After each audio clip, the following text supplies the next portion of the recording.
Straight cash, homie.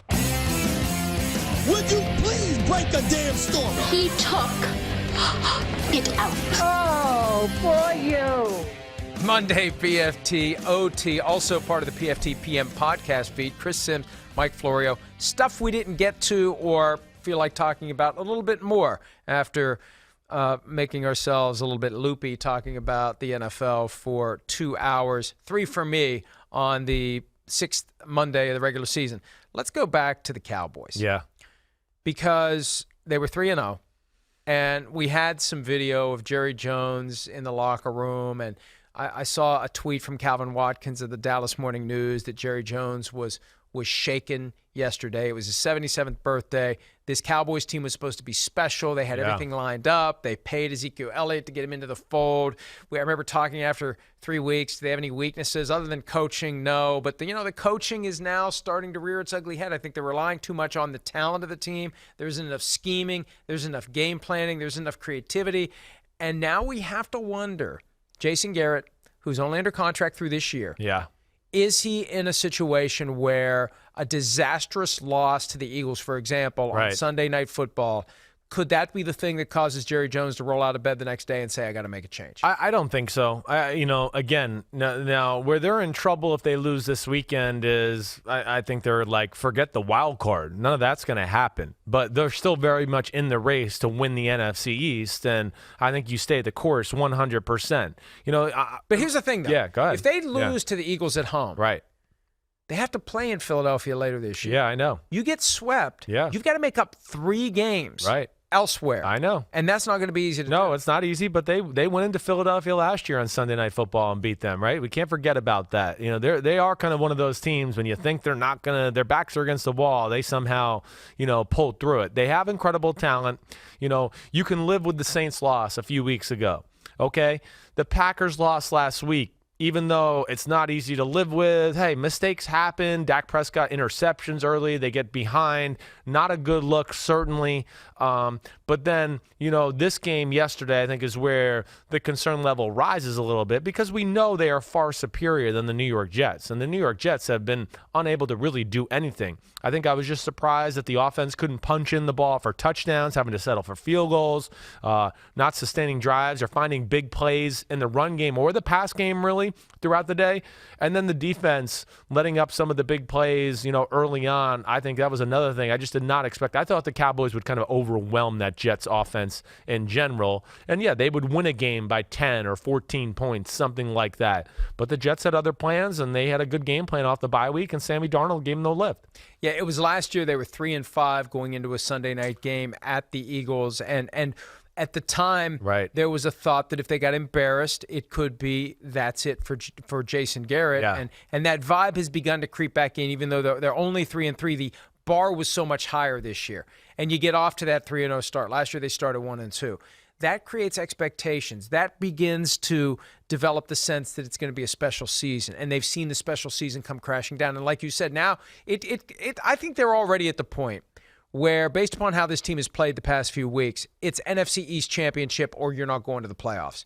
And look, what they are able to do by way of holding serve at home on Sunday night against the Eagles is going to go a long way toward determining whether they win that division. Yeah. And look, God, we've been so bad at picking these Sunday night games this year. I think I'm going to make my decision and then literally do the opposite. Yeah. I know it's conventional wisdom would make you think, oh, Dallas is at home, backs against the wall. They should be able to win this game. The problem is, the Eagles are talented too. Now they're beat up. That's their biggest issue. But the Eagles are certainly not going to be intimidated by the Dallas Cowboys. The Eagles, got a lot of big people up front on both sides of the ball. They're not going to lose that matchup in any, bad way or anything like that. The thing I look at, more than anything, I'm a little disappointed in Ezekiel, who's been good. I'm not trying to say he's not good. I just think he doesn't look quite as explosive to me, so that's concerning to me. The pass offense, I think, has been very good. It's encouraging. It's as good as we've seen, since Tony Romo in his prime. The defense, I do have, my concerns there. I know there's talent. DeMarcus Lawrence hasn't been as good. But the big thing there and going into the coaching thing is I do think their defense has to be a little bit more game plan specific. They are one of those teams, and I know you've heard me say this lots and lots, that they just go out there. You know what the Cowboys are going to play and do. They don't really do anything special on a week-to-week basis. They just go, this is what we do. We're really talented. Our power, our speed is just going to overwhelm you. We're going to hustle. We're going to tackle and do all that. Okay, great. But, this is the NFL. Even when you are a really talented team like the Dallas Cowboys, you're not so much more greatly talented than maybe one of the worst teams in football in the New York Jets, to where you can just roll out there and go, we're just going to be us and beat them. No. The New England Patriots game plan did a lot of different stuff when they played the New York Jets. They didn't just go, we're New England and we're home and we're going to beat them. No, they treated it like, damn, they got some good things. You hear Bill Belichick, the Jets are really good in all three areas. They're a really good football team. And they never fall into that trap. They always go, we got to find ways to help our players. And I don't always see that, especially in the Cowboys D. Yeah, it's just we're a supremely talented team, and we're just going to show up, and we're going to do what we do. And I think they need to have more creativity. And it makes me wonder whether or not, if they continue to lose these games, Jason Garrett's status beyond this season is seriously in doubt right now. But whether or not at some point Jerry Jones would decide to give Chris Richard an opportunity to be the interim coach, just to audition. Once you know, so that's the thing. Once you know you're making the change, that's when you want to give somebody else a chance to show what they can do. Can they win some games under pressure? Because that's what they did with Jason Garrett and Wade Phillips 9 years ago. I get it. Wade Phillips was gone, and Jason Garrett got a chance to prove that he's the guy. And I can't help but wonder whether or not Chris Richard's going to be the new Jason Garrett. But it's something to keep an eye on, especially as these losses continue to pile up. The Chiefs have had a couple of losses pile up at home. That's really a stunner. It looked like they were ready to continue to go unbeaten for as many weeks as they possibly could leading up to that December 8th showdown against the Patriots, but losses to the Colts and the Texans. Can they turn it around? And when you look at their schedule, they got some tough games coming up this year. Right. I do think they can turn it around. I still think they're extremely dangerous. The old phrase, especially for me, follow the money, okay? And they got some money that's just not there right now. Tyreek Hill just got back in the lineup. You saw, what he can do for them as a football team. Yeah, they're missing their, what was Fisher, the first pick of the draft? First pick of the draft in 2013. Right, they're missing him at left tackle, okay? Chris Jones didn't play yesterday. Sammy Watkins, of course, who's being paid money like he's one of the 5 or 6 best receivers in football. Better deal than OBJ. Right. So, those are big people to miss for that football team. Their defense is never going to be special this year. They are about outscoring people. Where I am concerned is I don't know if they might have to adjust their defensive formula. I don't know if you heard what I said when we were doing the show. It's either maybe, hey, we got to just start blitzing and pressuring and do crazy stuff to maybe create turnovers, or they score so our offense can get on the field, or change something you're doing up front. Right now, it's just too easy to run the football and keep Mahomes and the offense on the sideline, and that's my biggest concern with them right now. I kind of like that idea. Like, we know we have confidence in our offense, so let's just go out make and it a create shootout. Havoc. Right. And either give them a touchdown or we're going to get the ball back, but they're not going to have these 9-minute drives. I think that where they wear our defense down and they keep our offense frustrated. Exactly. I think that's something they have to maybe toss around, that idea of just like, let's try to make some more plays on the defensive side of the ball. So what if we give up a 50-yard touchdown once a game or here and there, whatever it may be? You got Patrick Mahomes, and of course one of the most explosive offenses we've ever seen. And the thing, you said it, is hurting them right now is he's over there drinking Gatorade more than he's playing football.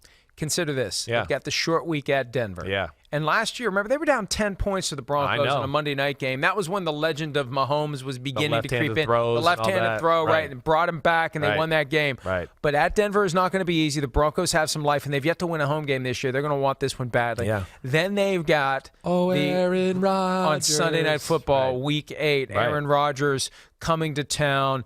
And then the following week, the Vikings, who can run the ball down your throats. That would be the perfect team to throw the kitchen sink. If they don't adapt to that before Week 9, Week 9 is the ideal go after them, take chances, try to rattle Kirk Cousins, and if he finds Stephon Diggs wide open, so be it. We get the ball back, and we'll try to match him score for score. Then at Tennessee, we know how the Titans are. Definitely. The Titans are dangerous, especially when you write them off. Right. At the Chargers, and they got New England knows? and Patricia. I mean, New England and Dean Pease and Vrabel. You know they're going to have an attack to slow down that Kansas City pass game. Maybe. Yeah. They still have to go to New England. Yeah. They have to go to Chicago. Oh. They do have the Chargers twice, and the Chargers don't look good right now. But and then the Raiders are 3-2. Yeah, they're no. That was a great day for the Raiders to not be playing and to have both the Chargers and the Chiefs lose. Right, it really is. It really was. And then let's not forget too, like the Chiefs didn't just steamroll the Raiders in Oakland, a few weeks back. Yeah, they scored 28 points in the second quarter, but the other 3 quarters they had issues moving the ball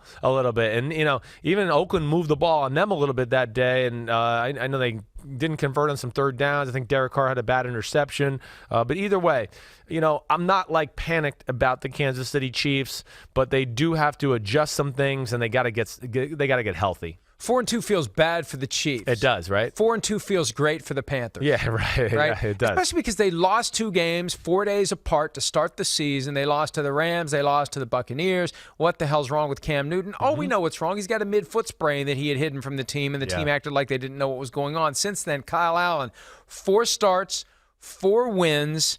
We saw the great win in. You sound like you're from London. Yes, right? I like it. And I don't even know what that reference is. I'm used to you saying it. Well, I know it's from Forgetting Sarah Marshall, but I didn't see it or I did. Oh, you need to see that movie. It's very funny. So anyway, what was I talking about? Oh yeah, the Carolina Panthers. If and Kyle when Allen. Cam Newton's going to be healthy, right? What do you do? And it's funny because you've already got people who are like, oh, well, you're not saying the same thing about Drew Brees. Drew Brees is the all-time passing yardage leader. When he's healthy, he's back playing again. Kyle Allen is the future. Cam Newton is the we don't know what right now for the Carolina Panthers. Yes, he was the MVP 4 years ago, but he's either injured or we're worried about the next injury with Cam Newton. It never stops, and this is a way for them to break that cycle and just go with a guy who can run the offense, who you don't have this constant fear that we're doing too much or are we not doing enough? Are we holding him back? Are we putting him at risk?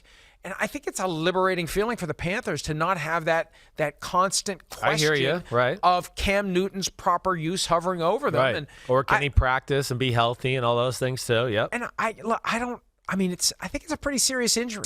I really do. Right. And if you're the Panthers, you kind of want to let this ride out. I hear you. I will stand by what I've been saying. I still think the Carolina Panthers will be at their best with a healthy Cam Newton. But right now, Kyle Allen's going to make it hard on them to make that move right away until Cam Newton's 110%. Yes, I mean he's 4-0 as a starter. Now they got a bye week. Now, I don't want to throw Cam Newton out there in the next game they got to play at San Francisco 49ers in that group. Maybe that's the game where, okay, we put Kyle Allen there one more time. We see if he is for real. And maybe that's the game you start to draw the line on. Oh gosh, we were kind of steamrolled by that 49ers defense. Maybe that'll show them. I think that'll be a huge point for them. It's either going to show them, man, Kyle Allen's for real, and we got to ride this out because we beat the San Francisco 49ers, or even if they lost close, I think you still have to ride with them. But if they feel like, ooh, we got overwhelmed and Kyle Allen was overwhelmed by their team a little bit, maybe that finally does give them the confidence to go back to Cam Newton. I think, as I've said before, that when Cam Newton is healthy and you're ready to go back to him, when this Kyle Allen thing cools off, if and when it cools off, you can go back to Cam Newton and you can just do Cam Newton things and not worry about him getting injured, because if he gets injured, you've got another Kyle guy. Allen, Right. and you're fine there. Yeah. Here's the other thing, too. Here's the other reason why I think there's a presumption that we're going to see Drew Brees and a question about whether we're going to see Cam Newton. We see Drew Brees every game. Right. We see Drew Brees doing the thumb flexes, getting ready to go, and he's there, and he's helping Teddy Bridgewater. Yeah. Cam Newton's been out of sight, out of mind. Yeah. And the team says, well, we don't want him to be standing on that foot. Well, they have benches. Yeah. He could be on the bench. He could have the tablet. He could be helping Kyle Allen, and he's just not around. And I think that's part of the out of sight, out of mind, off we go. And, Cam Newton's got 1 year left after this season on his contract. And I always thought this was an up or out year for Cam Newton anyways. He's going to get an extension or he's going to be gone. Right. And right now it feels like he's going to be gone. Yeah. And you have to ask, at some level, does he want to be there? Is he thinking, at this stage of my career, maybe my best play is to go somewhere else. I don't know where he'd want to go. Yeah, right. But maybe my best play is to go somewhere else. Yeah, maybe. He certainly has made his mark on that city. He's still a phenomenal football player. And yeah, hey, there are teams that don't let injured players be around and do that stuff. Like New England, you're not going to see any injured players on the sideline during that.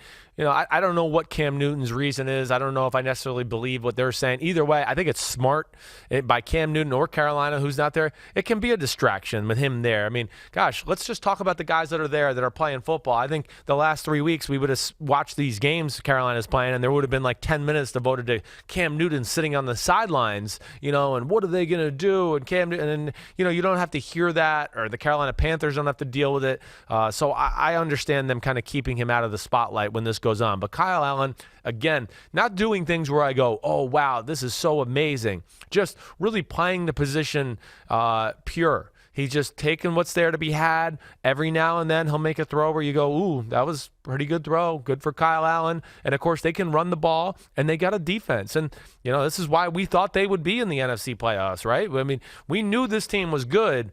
They really blew 2 early season games because of Cam Newton and his health status, and now they're going to be in a fight to make the playoffs. I've got 2 teams I'm intrigued by that I'm thinking about. I'm projecting into the future, seeing Cam Newton in their uniforms. Yeah, who you ready? Yeah, I want to hear this. Chargers. Okay, that's a good one. Chargers. Yeah, you're trying to get some Entertainer fans out there, right? New stadium, right? Cam Newton, and it just feels like this Phillip Rivers thing. He's going to be one of the aging quarterbacks, maybe the only one who doesn't get to leave on his own terms. Yeah, I think he's done after this year based on what we've seen so far this season.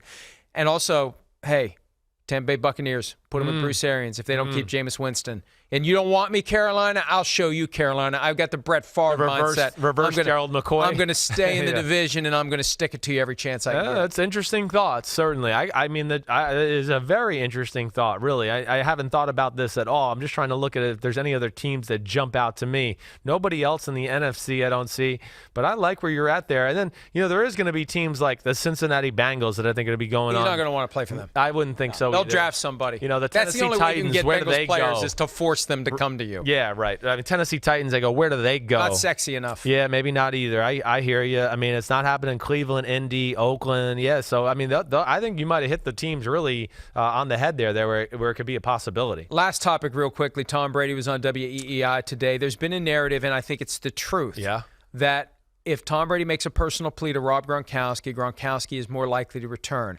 What Tom Brady said today is, I love that guy. I'm so happy he's enjoying his time. I'm happy he's enjoying his life. He seems to be really doing a lot of things, and I'm having trouble scrolling. Here it is, great things. He knows how I feel about him. I want what's best for him.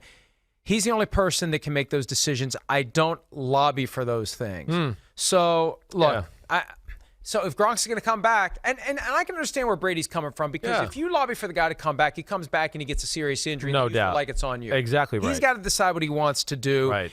And maybe he doesn't have to say it. Maybe their relationship is such that Gronk knows that Tom needs the help. He needs somebody. We talked about this Friday.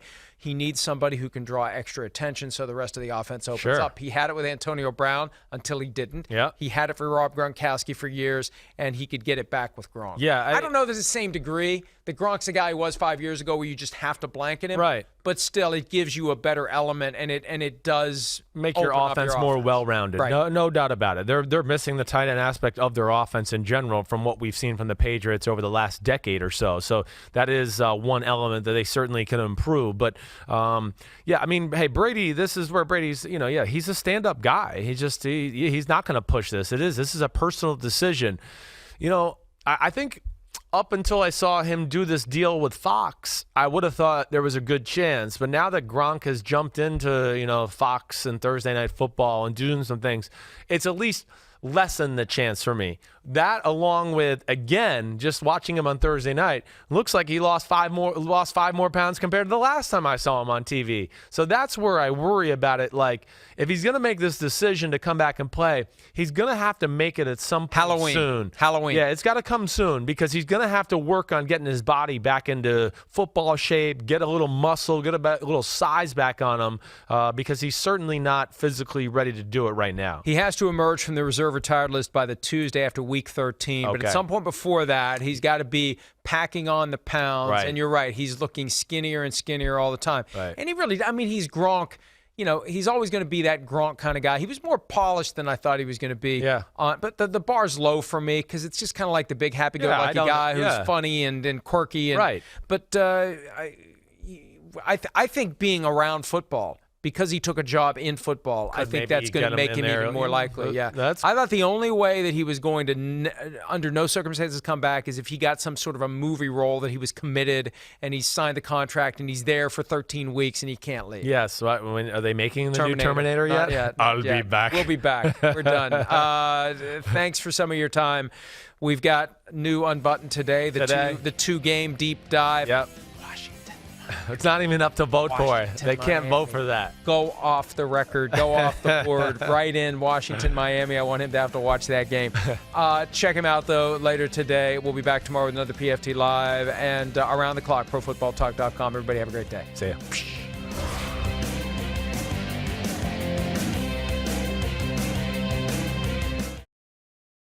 Hi, I'm Mike Tirico, and thanks for watching.